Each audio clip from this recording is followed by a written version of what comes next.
Yo, this is Never Gallimore from the Dallas Cowboys, and I want to give a major shout out to Mike Tag. Keep bringing the hype to the Cowboys Nation. We love and appreciate it. Now, can you dig it? Let's get it. What's up, Cowboys Nation?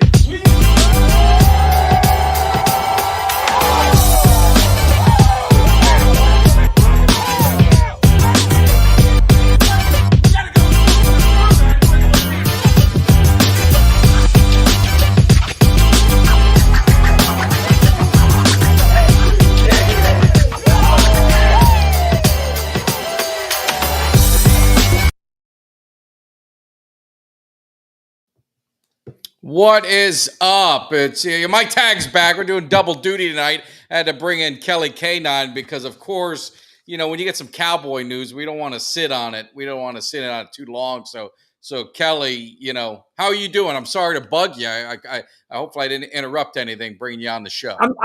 I'm doing good, man. You flashed the bat signal. You flashed the bat signal in the sky. I saw the Dallas Cowboys star from Florida, and I had to jump into the chat immediately because I knew there was some urgency to what was going on here and something that had to be discussed. So I absolutely ran up here, and we're gonna jump right into this, man. So No, we're I'm going doing to. great, though. I'm doing great. It's a good night. No, that's awesome. But just a quick I finished an interview with Shelton Dufett, a Miami Hurricane super fan. I'm just telling you guys, if you don't watch anything, just watch 5 minutes, the first 5 minutes to hear his story. It brought tears to my eyes, and it was just such a special story. But I definitely wanted to get in because, and we went live. I mean, this was unexpected, impromptu, but why record it? Just go live and just let it flow. But let's start with the good news, Kelly. I mean, Ware is going to be the newest Ring of Honor member getting up there. Just got off the Hall of Fame. I mean, all time, right? He's the all-time sack leader for the Cowboys. I don't think of a player that deserves it more right now. That's on the outside looking in. I said player that deserves it more. That's on the outside looking in. So I mean, what's your thoughts of Ware, man? Maybe a memory, or how you feeling about this news? Hopefully, it's when we're there, so we could watch it.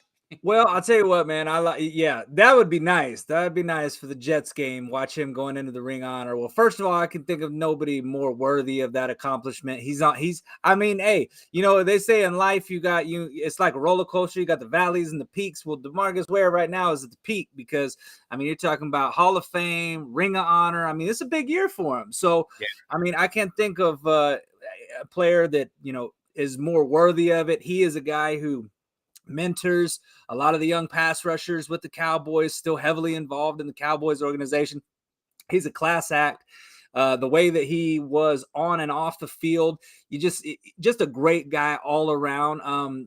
Unfortunately for me, there's a little bittersweetness in this because for me, my memory of him was watching him hoist that Lombardi in Denver. It sucks, man, because I thought I wanted to see him do that in Dallas, as we all did, and thought for a while there, that defense that that they had going on, that they had something going there. With Demarcus Ware. And they did. And if you guys get a chance on YouTube, it'll be dropping, or you can watch it usually on, I think, before the preseason game. But they're doing that 2005 draft class. You're talking Demarcus Ware, Marcus Spears, Marion Barber, Jay Ratliff. Building the foundation. I know I'm missing someone. Was Hatcher on that one? I'm missing. I think it might have been. I think Hatcher was on there too. Yeah, it was just this unbelievable draft class that really propelled the Cowboys, to have that success. Unfortunately, not the ultimate success, but it put Dallas on the map to respectability. And and Ware, he's prevalent in the cave. It's got to have Ware in the cave if you're gonna have a Cowboys cave. Absolutely. No doubt he deserves it. Some of the memories that I just, some of those big games. I think of the Saints game. I think of some of these, the other big games where he just took over. Took over games. Obviously, Philly and Monday nights, big time. Sunday night stuff. But he was an animal. He was a beast, man. He was unbelievable. He was he was Micah Parsons before Micah Parsons came along in terms of the pass rushing ability. I mean, Yeah. because you look at those two and you compare them, and as far as their pass rushing, obviously everybody's super excited about Micah, but that's what Ware was. He was an instant shot in the arm to this pass rush, and I mean, he was a guy that you had to account for wherever he was at on the field. He was going to garner a double team, and if you didn't double team him, man, heaven help your quarterback, man, because here comes 94. And yeah, he was a beast, man. And just I loved watching him, man. He was just because he could beat you so many different ways. I mean, he had the speed rush, he had the bull rush, like he had the moves that he could, and just he had it all, man, the complete arsenal. So when you think about a pass rusher, some pass rushers just they've got one or two bags, That's the one or two pony, bag. Yeah, no, Ware was the complete pass rusher, man. He had it all. Every move you could think of, man, he'd pull that sucker out, and he just never failed to amaze you on the field, man. And just, I mean, he was on the hunt for quarterbacks every Sunday. Oh, he was, and appreciate, we did this quickly, so we didn't even advertise it, we didn't even jump it. So this happened, impromptu. So appreciate like Troy Bud. I see some people jumping in. Again, Yeah, if you're new to the channel, hit that subscribe, like, share. Let me get all that crap out of the way. But again, with Ware, the memory though that I have, unfortunately, is him hoisting that trophy, like you said, as a yeah. Denver Bronco. My brother's a Bronco fan. He still claims Tony Dorsett, which still blows, he just does that to piss me off. But that's what they like to do. That's what they like. But where the interesting thing is, if you look in the Hall of Fame, the jersey that's being displayed is the Denver Bronco jersey, and the Cowboys. The only thing of the Cowboys in his Hall of Fame case is the ball when he became the all-time sack leader in Cowboys in team history. But it hurts to see that orange jersey hanging up in that Hall of Fame case. Yeah, it does, man. I remember being happy for him. Yeah, I was, I don't actively root for other teams. It's not something that's in me, but at the same time, it was Demarcus Ware, and I'm like, you know what? He's playing in the Super Bowl, man. It's not like I was rooting for the Broncos to get the Super Bowl, but once he made it there, I'm like, you know what? Bring it home. Bring it yeah. home, man. I know that's what he went to Denver for. He went to pair up with Von Miller, another good young pass rusher. They had a great defense that year, and they did it. You know what I mean? Well, yeah, and people forget, Dallas ran him out. They did. Jerry, they thought he was washed up, and the Yep. fans, if you remember, there was some injuries, if my memory's right, Had some injuries.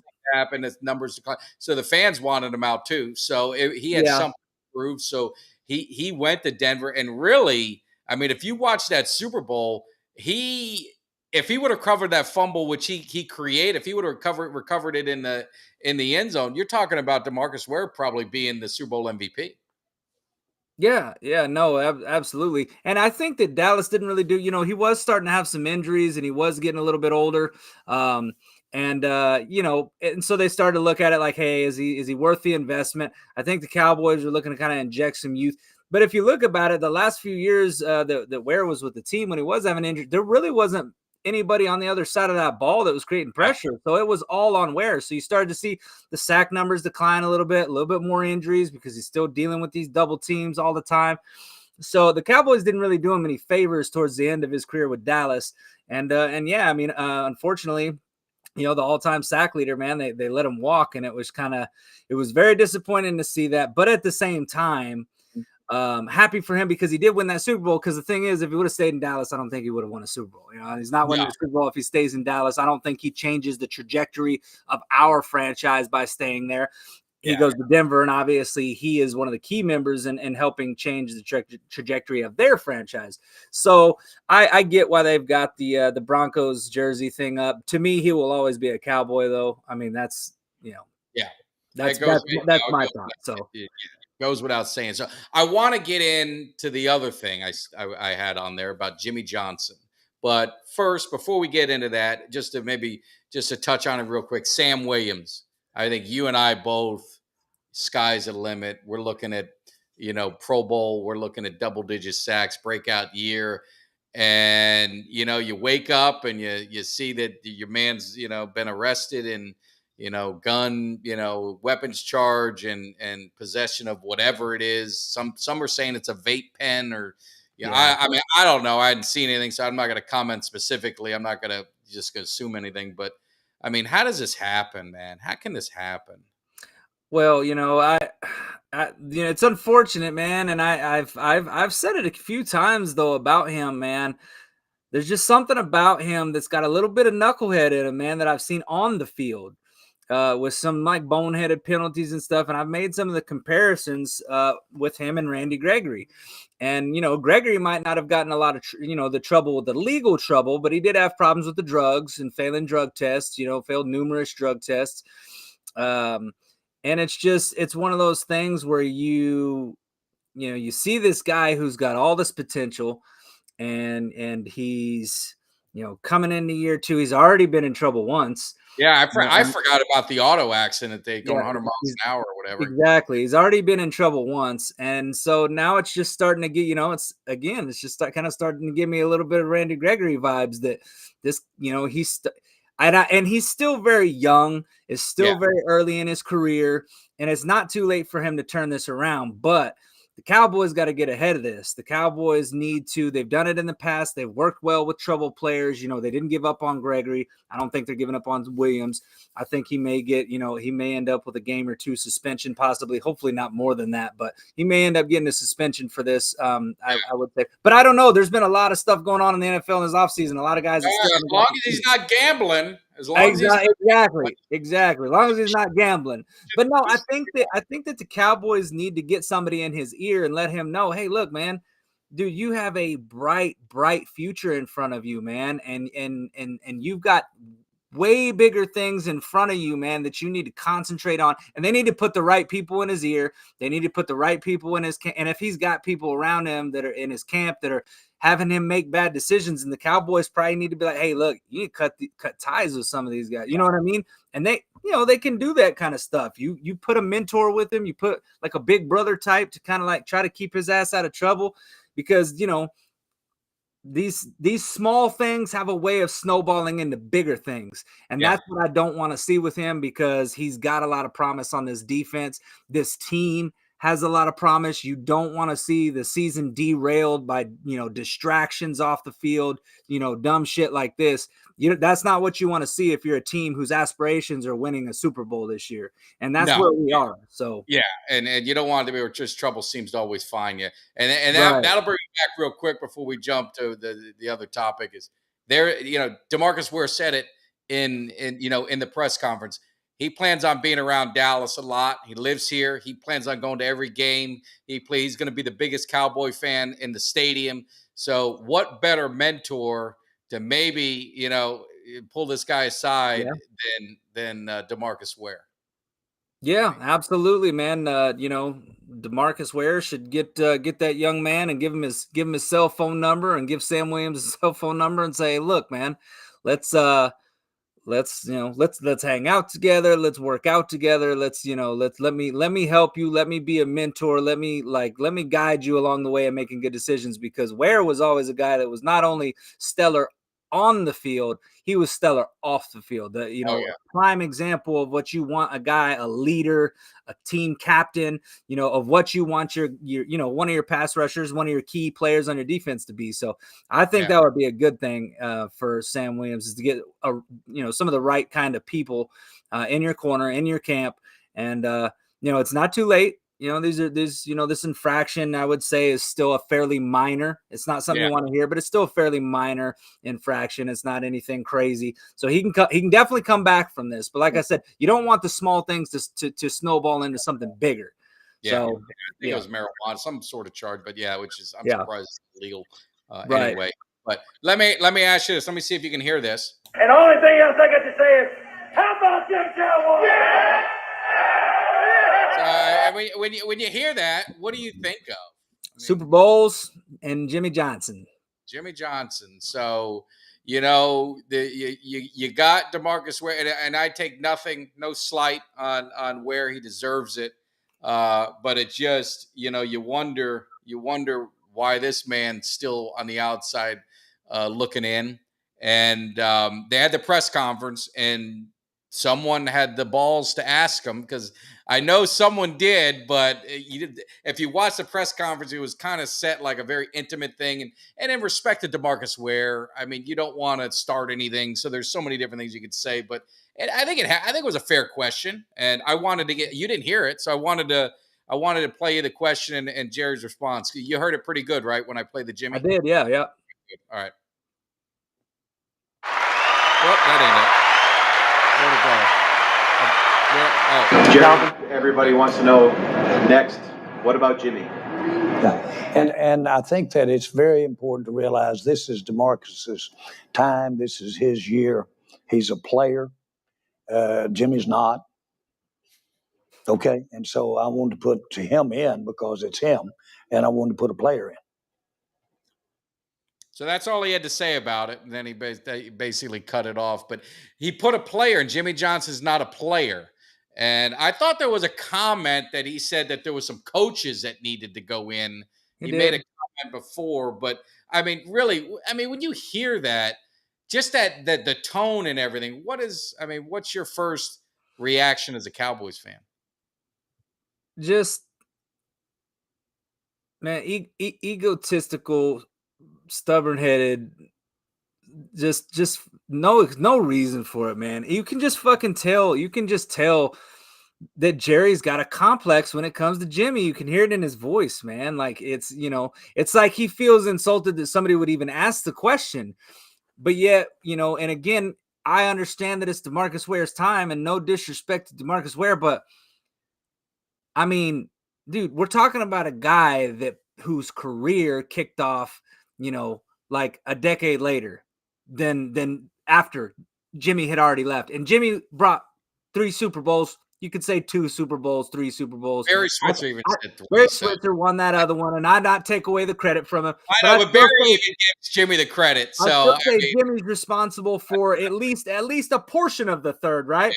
Yeah. So you're talking about a guy that brought Super Bowls. Multiple, not a singular, Super Bowls to your franchise. Like, okay, the thing with Jerry is you parade these 5 Lombardis down at the Star, and you talk 5 times Super Bowl winning champions, and that's your mantra, and you're, America's team. Why are you America's team? Because you won Super Bowls. You got dynasties in the 70s. You got dynasty in the 90s. This is why you're America's team. Well, he was one of the key pieces of your dynasty in the 90s. And without him, you don't have those Super Bowls, period. Like he is the guy that did it. And you talk to any coach, you talk to any player, they will all say the same thing. The only one that will not give in and will not budge on that is Jerry. And it's just, it's an ego thing. And it's petty is what it is. It's petty. You are a $1 billion owner of the most successful franchise in history, and you don't have your best coach or second best. If you want to argue 1A and 1B with Tom Landry and Jimmy Johnson, I'm not going to argue that. But you're talking about one of your best coaches in the history of your fucking storied franchise, and you don't have him in the Ring of Honor. It's petty. It's disrespectful. And there is just absolutely no excuse that Jimmy is not in there and that he's not going in there. And I don't feel like he's going in there anytime soon.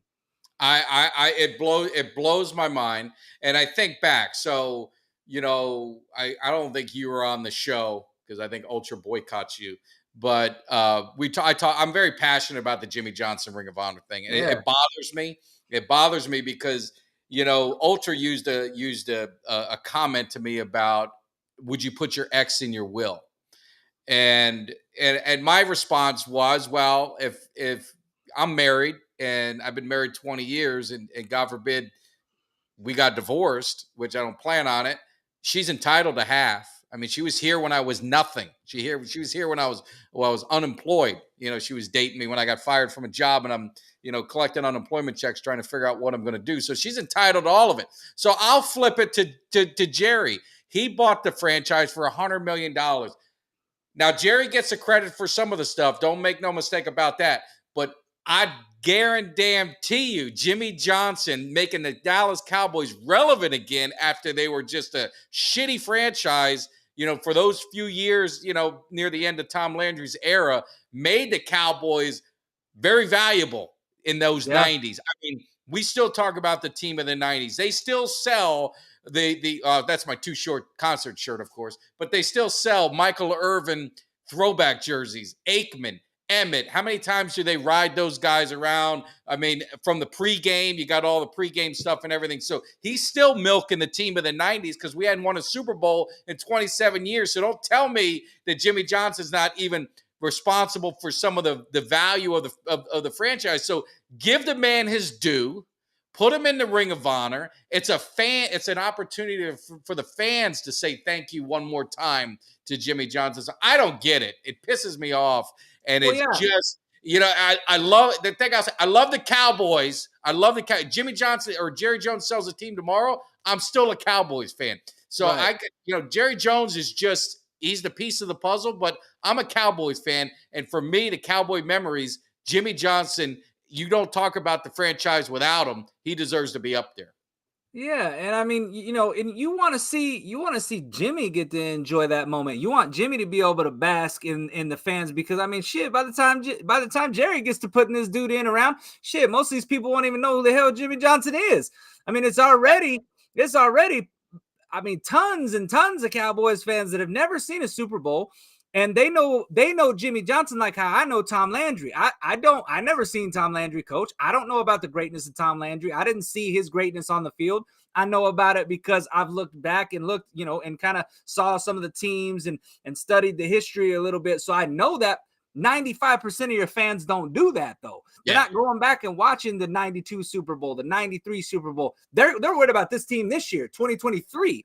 And so a lot of these people, they don't really know Jimmy as well as we, and he should be celebrated. He should be appreciated. He should be in the Ring of Honor, and he should do it while a lot of us fans that grew up in the 90s and watched him in his heyday can celebrate him and can thank him when he's on the field and cheer him and applaud him and give him his flowers.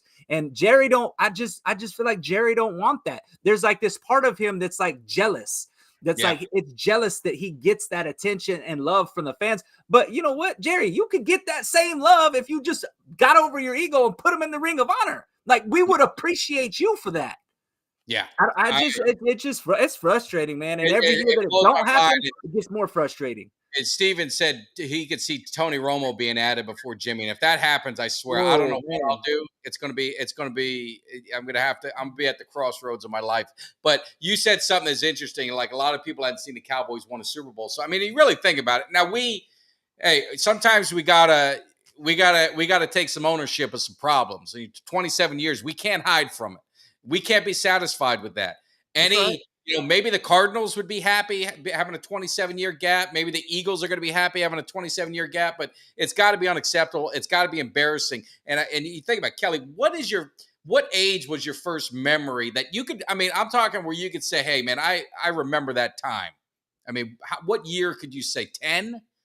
I remember 85 pretty vividly. I was 10 years old. I could probably 12 was when 12 was really 92 was when I watched that first Super Bowl. I was 12 years old and I watched the Super Bowl against the Bills, Cowboys and Bills, when we just blew them out. And I remember that, right? Okay. I remember those games. I remember the 92, 93, the 94, 95. After that, I remember. And then, but thing was, I was just gonna say, so 10 years, I'll just make it easy, 10 years old. Yeah. So you have to be 37, right? If you're 37, you probably haven't seen the Cowboys, remember seeing them win a Super Bowl. Right. I mean, I'm 47.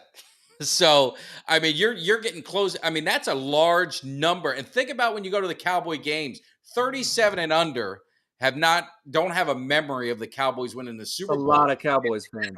That's a lot of years. Cowboys fans. And I mean, you're talking about, and the value of this franchise continues to rise, but they still, I mean, like I said, the team of the 90s is still all everyone talks about, right? Yeah.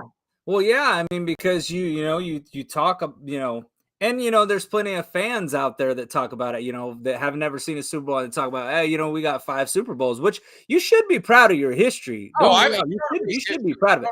And there's some fans out there that'll say that if you're a Cowboys fan that's never seen a Super Bowl and you don't remember a Super Bowl win, you can't talk about the Super Bowls. I don't buy that. I mean, yeah, you're a Cowboys fan, you're a part of the club, man. And you can talk absolutely. about them and you can talk about them and you can celebrate. You can be proud of them, man, because they're there. You can go and see them Lombardi's there. Got 5 of them. Ain't too many other franchises out of the 32 that got 5 of them. There's only a couple.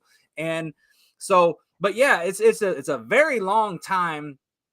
And through all the blame that everybody's got, all the coaches, the quarterbacks, all the people that have got blamed through the whole thing, right? The one constant over that amount of time, though, is Jerry, right? Yeah. I'm not sitting there calling him out saying he's the reason we haven't. But you can't really say he's the reason that we, can't really say he's the reason that we haven't either. You know what I'm saying? You can't really make that argument. You can say that Jerry is the reason that we haven't won because he's been meddlesome. He's wanted control because ever since he ran Jimmy out of town, he's kind of had this thing where like, I don't want to control like I gave Jimmy because Jimmy had the control. He had the player personnel control. He had, control over his staff and all that. Jerry has pushed a lot of people on a lot of coaches, whether it be players, whether it be coaches. I mean, just even with Mike McCarthy. Mike McCarthy comes in a situation with Kellen Moore is pushed upon him, right? And what happens? We get to watch the Kellen Moore experiment fail for several years to where it's like it looks good in the regular season, but man, when it gets into these crucial situations, damned if it don't work. You know what I mean? And now, it looks like they're giving a little bit more control to Mike McCarthy to try to say, hey, maybe we are the problem, Jerry's, or maybe we are the problem. So yeah. Nah, you look at that. That's just frustrating, man. It's very frustrating, and then it's just you have all of that, and you have that period of history of just so much success, so much dominance, and you can't acknowledge it. You could put Darren Woodson in, you could put Aikman in, you could put Emmett in, you could put Irvin in. You put all these guys in. Charles Haley's in. I mean, I don't know if there's anyone else from the team of the '90s that's in. I can't think off the top of my head. Every Cowboys player that's in the Hall of Fame is in the Ring of Honor except one. And I'm not opposed to not having if you're not in the Hall of Fame, that doesn't mean you can't be in the Ring of Honor. I can make an argument that Moose Johnston deserves. You can make an argument Ed Too Tall Jones deserves to be. I don't know how he's not in the Hall of Fame. It deserves to be in. I mean, and again, this is when I should shut my mouth, but I'm going to say it anyway because I love Steve Mongo McMichael. And to see him where he's at today, it's heartbreaking. He's getting put in the Hall of Fame. And Ed Too Tall Jones' career was a lot better. Career was better than Mongo McMichael. And I love Mongo, man. I love Mongo and this and that. But, I mean, there's just something there for whatever reason that Ed Too Tall Jones can't get in there. But there's guys that you could put in that aren't in the Hall of Fame that deserve to be in the Ring of Honor. To me, it's an accomplishment of the franchise, but it's really more of an appreciation for the fans. Like, I don't know about you, but when I go to the game, I still pan around and I look at all those names up there, and it means something, and it brings back, happy times. Yeah, I mean, as it should, because, if this team this year was to go and win the Super Bowl, 10, 15, 20 years from now, we're going to be talking about Micah Parsons, CeeDee Lamb, Dak Prescott, Zach Martin. We're going to be talking about these key pieces on this team, these star players, Trayvon Diggs, they're going to be talking about these guys, man, and they're going to be looked at as the heroes of the city, man, the ones that brought an end to a drought. And so those names that will go into Dallas Cowboys lore. And that's the guys that we know and we love, man, because we've seen them. We saw them compete and win at the highest level. And Jimmy's one of those guys, man. So that's why it brings up so much emotion, so much passion, because he's one of those guys. And it feels like he's been left out of that inner circle. It feels like he's intentionally left out of that inner circle. And there's no reason for him to be other than ego. And that's it. You know, that's the only reason you can give me. Jerry can say whatever the hell he wants. He can talk shit about, hey, it's a player, he's not a player, blah blah blah, whatever, man. Like it is what it is, dude. Like you're being petty. You know you're being petty. There's not anybody right now that deserves that more than Jimmy. And I say that with nothing but love, because I love Demarcus Ware, but Jimmy still deserves to go in before Demarcus. He does. Period. No, I couldn't agree more. And again, it's not a knock on it. Yeah, the days of Quincy Carter and Hutchinson and Wright and Clint Sterner and all of all those guys. Those are some lean years. But yeah. So anyway, I don't know. We're going to be on tomorrow. We got Mike Sherrard on, who's Cowboy, 86 first round draft pick. You want to talk about a story? I mean, blew out his, both knees, thought his career was going to be over. Resurgence in San Francisco. Unfortunately, won a Super Bowl with them, not with the Cowboys, but then goes back and he plays with the Giants. He was part of some of those rivalries with the Cowboys Giants in the early 90s. So we're going to have him on. It's going to be fun to hear some of his stories, because they had that 86 season. I don't know if you watched the Deep Blue, the 86 season with Tom Landry. That was when someone, I guess, there was a threat against his life. And there was a concern. So I didn't know. I forgot about it. So Eugene Lockhart might pop in, and I'd love to know what was going through some of those players' minds when you're hearing that and you're seeing that. It's right. Got to be crazy. Those are crazy times. And so anyway, so we got a lot going on, but we just wanted to pop in to talk about, first, to sincerely congratulate Demarcus Ware. I mean, he's Cowboy.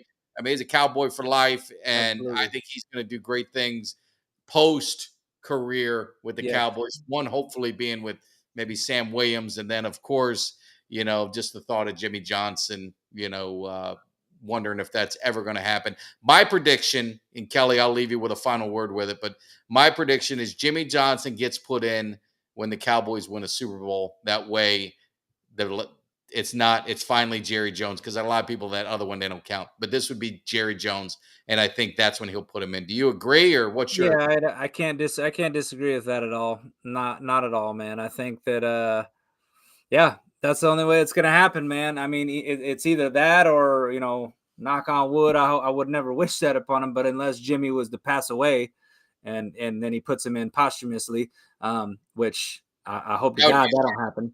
That would be his family. I'd say you're not putting my father's name up there. If it ended up being the case like that, that would be. Yeah. So not to backtrack, but you saw with Chuck Halley, No, exactly. And it's just, to me, it gets disgraceful at a point. It does. Where NFL does this to these guys, and you could even say like Mongo McMichael, if he was a legit Hall of Famer. I mean, they had years to put him in before he's in the condition that he's in, where he's not even going to do it. But I saw Jared Payton's going to do his induction, which I think that is just, that's pretty cool. So yeah, well, anyway. I hope he gets in sooner than later, man. Yeah. So cool, man. Well, that's all we had. We were just, popped in real quick because he had some breaking news with D Ware. Hopefully, like I said, it'd be nothing better for him to be inducted into the Ring of Honor while we're there, and because we have so much going on with the tailgate party, and we'll have having a great time with Cowboys Nation, and then maybe Cuts by Jones, of course, our sponsor, is going to be giving away one of these nice cuts, and I know he sent something to Eugene Lockhart. So I found on eBay, and I did some searching, Eugene Lockhart's ticket stub to when he first started. So I'm going to bring it with me. I'm going to see if he can sign it for your boy to put it in the Cowboys cave, but nice one for sure. So anyway. Hell yeah. Well, we'll be back tomorrow, Cowboys Nation. You already know we got some, like Mike said, we got a good interview lined up tomorrow. We know you guys will show up in the chat. So, go tell your friends, share it around the water cooler, and bring some friends over to the Cowboys cave tomorrow, because everybody's invited. So like Mike said, don't forget to like, subscribe, and share. Thanks for tuning in on the chat in such a short notice. And again, congratulations to Demarcus Ware. Yep. We'll see you guys. See you tomorrow night.